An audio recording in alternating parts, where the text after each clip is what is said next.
அவர்கள் தான். சோ ஆக்சுவலா கார்த்தி அவர்கள் ஒரு மிக சிறந்த நடிகர் அப்படின்னு சொல்ல நம்ம எல்லாருக்குமே தெரியும். ஆனா இந்த ஜப்பான் அப்படிங்கிற திரைப்படத்துல அவருடைய நடிப்பு நல்லா இருந்துச்சான்னு கேட்டீங்கன்னா யாருமே வந்து ஆமான்னு சொல்ல மாட்டீங்க.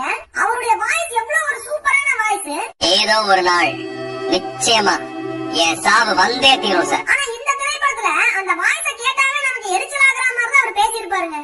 சிங்கத்துக்கு சீக்கு வந்தா பெருச்சாலி எல்லாம் பிரிஸ்கிரிப்ஷன் எழுதும். ஆக்சுவலா